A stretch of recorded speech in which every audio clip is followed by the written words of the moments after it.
उसके बाद अगर हम देखें ट्रांसपोर्ट बरादी का बड़ा ऐलान, अगर इमरान खान की रिहाई के लिए सड़कों को बंद करना हुआ आमदो रफ्त बंद करना है, तो हम पाकिस्तान तहरीक इंसाफ के साथ इस प्रोटेस्ट में सबसे पहले हिस्सा लेंगे। ये जो ट्रांसपोर्ट के मालिकान है उन्होंने एक साथ बैठ के फैसला किया कि अगर आपने नवंबर के अंदर जो एक इम्कान है कि पीटीआई प्रोटेस्ट करेगी, डी चौक की तरफ आएगी, अगर इन्होंने ट्रांसपोर्ट को बंद करने की कोशिश की या उसके ऊपर जुल्म जबरी क्रैकडाउन करने की कोशिश की, तो हम भी पीटीआई के साथ प्रोटेस्ट के अंदर शामिल होंगे और फिर आपके लिए मुसीबत खड़ी कर देंगे। अगर अमन बातचीत या मुस्कुराहट से नहीं आया तो हम ज़बरदस्ती अमन लाएंगे। सोहेल अफरीदी का स्टेटमेंट को पैगाम, ये सोहेल अफरीदी ने पाकिस्तानी निज़ाम को पैगाम दिया है कि अगर अमन से बातचीत या मुस्कुराहट से नहीं आया तो हम ज़बरदस्ती अमन ला के दिखाएंगे और अमन ला के आपको दिखाएंगे भी और हम कोशिश भी करेंगे यही। उसके बाद सोहेल अफरीदी साहब की तलक कमात ने यह वाज़ेह कर दिया है कि अब किसी मफाहमत की सूरत दिखाई नहीं देती। शेर अफजल मरवत ने यह बात की है कि सोहेल अफरीदी साहब की जो तलक कलामत है वो अब वाज़ेह कर देता है कि किसी मफाहमत की सूरत अब दिखाई नहीं देती और अब ये आगे बढ़ेगा और अब ये मुकाबले की तरफ जाएगा। दोनों तरफ से अब मुकाबला होगा और आंखों में आंखें डाल के बात होगी। मरियम नवाज शरीफ, डोनाल्ड ट्रंप का शहबाज शरीफ और मेरे भाई फील्ड मार्शल को अजीम करार देना भारत की शिकस्त है। ये मेंटली तौर के ऊपर टॉर्चर हुए हैं। इनको अपने इलाज करवाने के लिए हॉस्पिटल जाना पड़ेगा, मेंटली तौर पे इनको दिखाना पड़ेगा। ये नापाक लोग हैं, ये पढ़े लिखे जाए लोग हैं जिनको मुल्क हवाले कर दिया गया और ये इस मुल्क के ऊपर इनको बैठा दिया कि इस मुल्क को पाकिस्तान को तबाह और बर्बाद करने के लिए। इनसे ये मुल्क आगे नहीं बढ़ेगा। ये इस मुल्क को पाकिस्तान को प्यारे वतन को तबाह और बर्बाद करके छोड़ेंगे। सोहेल अफरीदी और इमरान खान की मुलाकात सियासत में क़यामत बर्पा करने के लिए काफ़ी है। सिद्दीक जान ने ये बात की कि सोहेल अफरीदी और इमरान खान की मुलाकात सियासत में क़यामत बर्पा करने के लिए काफ़ी है, इसलिए इमरान खान और सोहेल अफरीदी और सीएम केपीके का वज़ीर आला है उसकी मुलाकात नहीं होने दी जा रही।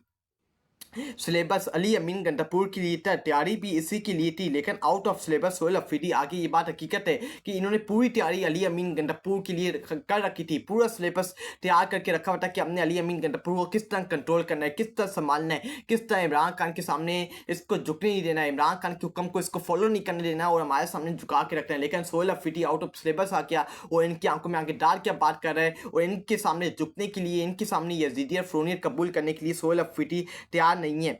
मुस्लिम लीग नून पाकिस्तान की माँ जमात, ये बात कर रहे हैं एहसन इकबाल कि मुस्लिम लीग नून जो मुस्लिम लीग नून पाकिस्तान की माँ जमात है। अगर आप कहते हो कि मुस्लिम लीग नून पाकिस्तान की माँ जमात है तो इस माँ ने पाकिस्तान का बेड़ा गर्क कर दिया। माँ तो एक माँ तो अपने बच्चों से प्यार करती है, बच्चों का ख्याल रखती है, लेकिन आपने इस मुल्क को, पाकिस्तान को दोनों तरफ से तबाह और बर्बाद किया। बैरून मुल्क से भी जाके और अपने मुल्क के अंदर भी रह के इस मुल्क के दो टुकड़े कर दिए, इस मुल्क को, पाकिस्तान को, प्यारे वतन को तबाह और बर्बाद कर दिया। आपको अपने गिरबानों में जान के देखना चाहिए सबसे पहले, ये बात करने से पहले। कश्मीरियों का खून रंग लाएगा, आज़ादी का सूरज ज़रूर तुलू होगा। मरियम नवाज शरीफ ये बात कर रही हो, ये हम पिछले 78 सालों से सुनते हुए आ रहे हैं कि कश्मीर आज़ाद होगा, कश्मीर पाकिस्तान बनेगा। बस ये बातें करते हैं, बड़ी बड़ी बरके मारते हैं, लेकिन ये अमद आमद नहीं करते। वज़ीर आला खैबर पख्तूनख्वा सोहेल अफरीदी का कोई एक लफ्ज़ दिखाते जो गैर इखलाकी या खिलाफ आइन हो। जो भी बात करते हैं, आइन और कानून की बात करते हैं, अपने हक की बात करते हैं, तकलीफ हुई तो ये हमारा मसला नहीं है। असद कैसर ने बात की है कि सोहेल अफरीदी की कोई ऐसी बात दिखाते हैं जिसके अंदर उसने गैर कानूनी बात की हो। वो जो भी बात करता है अपने मुतलबात सामने रखता है, अपने आयन और कानून में रह के बात करता है, अपना कानून, अपना हक मांगता है। अगर आपको ये बात तकलीफ देती है तो फिर अपने गिरबानों में जान के देखो, फिर आप हमें रोको नहीं, क्योंकि हम रुकेंगे नहीं। हम अपने हकूक, अपने राइट के ऊपर बात करेंगे और आपसे अपना हकूक, अपना राइट मांगते रहेंगे जब तक आप हमें अपना हकूक, हमारा अपना राइट आप नहीं देते। उसके अलावा हम देखें DGISPR पेशावर आकर 3 घंटे प्रेस कॉन्फ्रेंस की जो पीटीआई से शुरू होकर पीटीआई पर ख़त्म हुई। इस पे इन्होंने कहा कि एक फर्द 25 करोड़ आवाम को यरकमार बना सकता है तो किस्त हमारा भी वही, तो केस हमारा भी वही है। सफ़ी जान जो केपीके के मेंबर हैं उन्होंने बात की कि DGISPR 3 घंटे केपीके के अंदर आके खड़े होके एक इंसान को निशाना बना के चले गए हैं और हमारा भी वही केस है। अगर आप कह रहे हैं इमरान खान इस मुल्क के लिए मुसीबत है तो आप लोग भी हमारे लिए मुसीबत है और हम आपका मुकाबला करेंगे। उसके बाद हम देखें इसराइल की न्यूज़ वेबसाइट YNET के मुताबिक गज़ा भेजी जाने वाली बैनुल-अक़वामी इस्तेहकाम फोर्स में इंडोनेशिया, पाकिस्तान और अज़रबैजान की अफ़वाज शामिल होने की तवक्को है।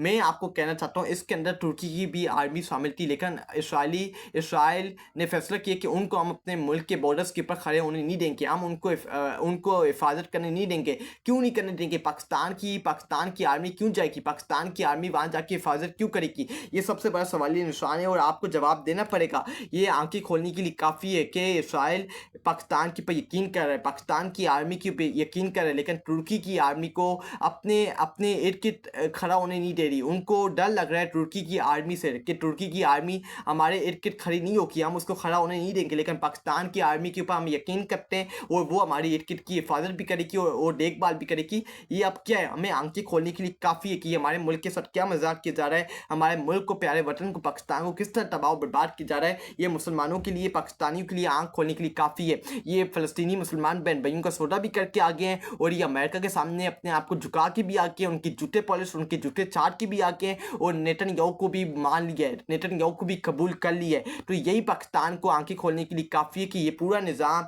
इस वक़्त अमेरिका और इस्राइल के सामने झुक के और उनके जूते चाट रहा है, उनके जूते पॉलिश कर रहा है। उसके बाद पाकिस्तान आर्मी को कर्जा बेच कर एक्सपेरिमेंट के